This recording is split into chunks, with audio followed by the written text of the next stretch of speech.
Thank you very much. You summed up very, very well for me, the background of it.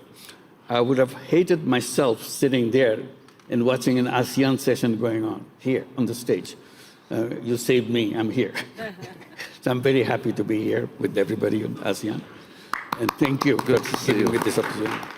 And we all pray for your success, Julie Bishop. It makes a lot for Bangladesh, that's the Rohingya issue. And so you have to succeed, make it happen, and we're all with you. At 171 million people in Bangladesh, wish you all the success. Thank you. And I was talking about whether Bangladesh should be part of ASEAN, and as I said, I will hate myself. I consider myself personally as a part of ASEAN.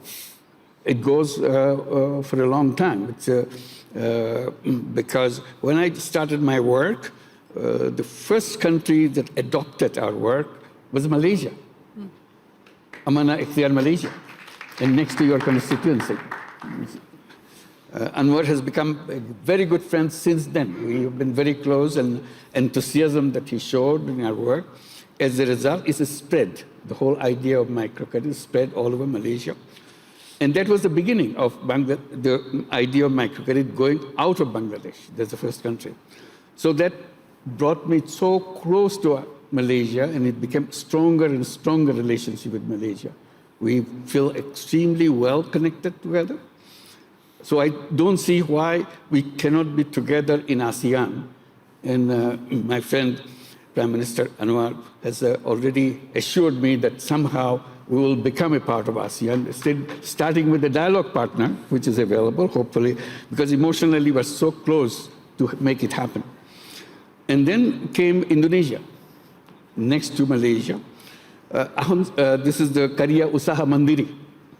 This is a microcredit application in Indonesia. So Indonesia became very close to us, working together, village after village, island after island. So I cannot see myself distancing from Indonesia. We're so much part of Indonesia, so personally happening. And Vietnam, almost every single women leader in Vietnam came to Bangladesh to study what we are doing and bring it to Vietnam. We did our program all over Vietnam. So personally, we're already part of ASEAN. We cannot take it away from us. We have to accommodate us into ASEAN. This is something that we have to work together. So this is what we're looking forward. I'm very honored to be here along with everybody else from ASEAN speaking today. The point I wanted to raise with ASEAN is a part of ASEAN, emotional part of ASEAN. It's a wonderful group of countries moving forward, very confident steps, future looks very bright. But the question that I've been raising in Bangladesh, and I want to share it with also ASEAN countries, what kind of future that we see for ourselves as a region, as a country? Do we follow the same footsteps that the West has done as a success and the same development paradigm that we have learned? And I'm always saying, no, that's not the way we should do. We should create our own way of what we see as a development, as a future of our countries, and so on. One of the things we said, all the issues and definitions and the concepts that we have adopted from the Western way of looking at it can be redesigned. And that's one of the things is the whole banking system, whether banking system should remain connected with the people with money. Can it be redesigned to bring it to people who don't have money, starting with that? And that's what the changes in the microcredit came as a change for that, addressing that, challenging the whole banking system. Banking system has to be redesigned. And that led to us another issue which we want to share with ASEAN. As a part of ASEAN, we will have to work together to make a different kind of society that we have right now, following the same kind of old footsteps that we do.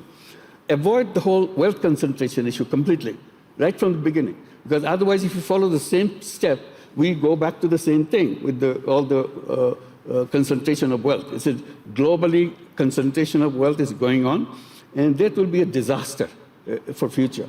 So how to do it differently? That's where the banking system comes, very important.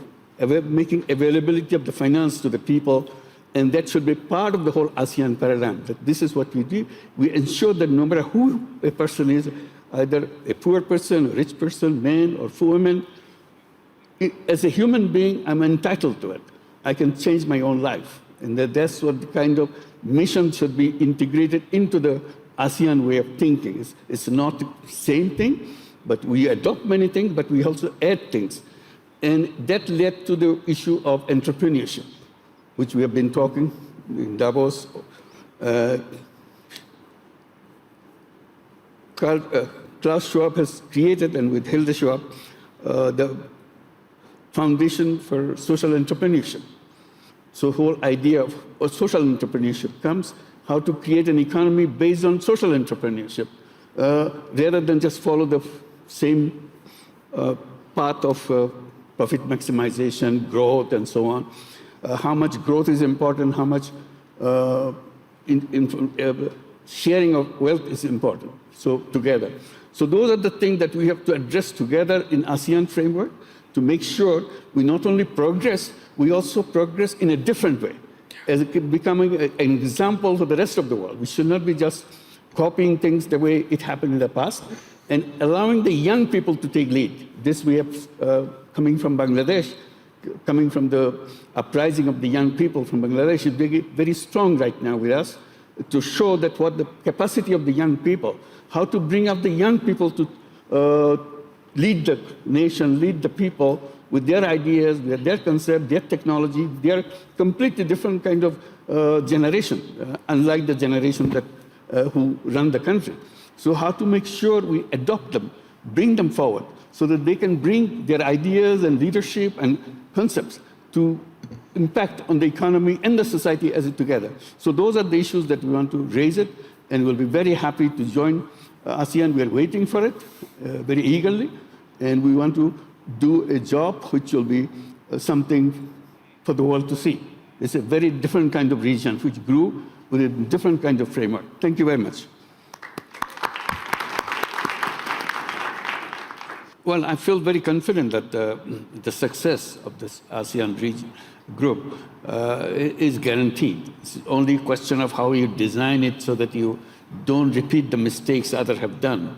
So there's a society which is equalitarian society, and people share the wealth and so on, continue, new concepts are followed, design things for young people to bring them to the front line so that they can create the new vision of their own countries. And as a region, they can move forward into that. So this is what I see an opportunity for them, and they're very creative as a region. This is creativity and entrepreneurship is built into the society. So we should not go away from that and follow this job-oriented society that we have to have a job and continue with the job. I think the whole thing will be entrepreneurship-oriented society. The young people grow up to make sure that he or she can participate in the economy on her own, on his own. And that's where the financial system has to be redesigned in a way it serves a purpose.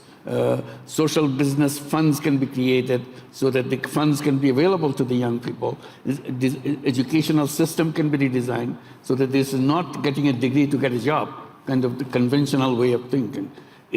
We go to the university, we go to the educational institution to prepare ourselves to become entrepreneur, become creative person, which we are. Simply, we kind of sharpen the creativity. Education gives us the knowledge and gives us the opportunity to make sure we come out as an individual creative person and contribute to the society. It's not for personal gain all the time. It's personal gain is one part, and the social gain. So each one growing up, not just one-dimensional person which pursue the life just for his or her own personal achievements. So it'll be something part for yourself and part for the community, society that you belong to, so that that society becomes better society after what you have done. Thank you. Thank you. Thank you for those wonderful words at the end. Thank you so much to this great panel. I think we know a little bit more about not only ASEAN, but also the possibilities in the years to come. It was a great panel. Give them a big applause. Thank you.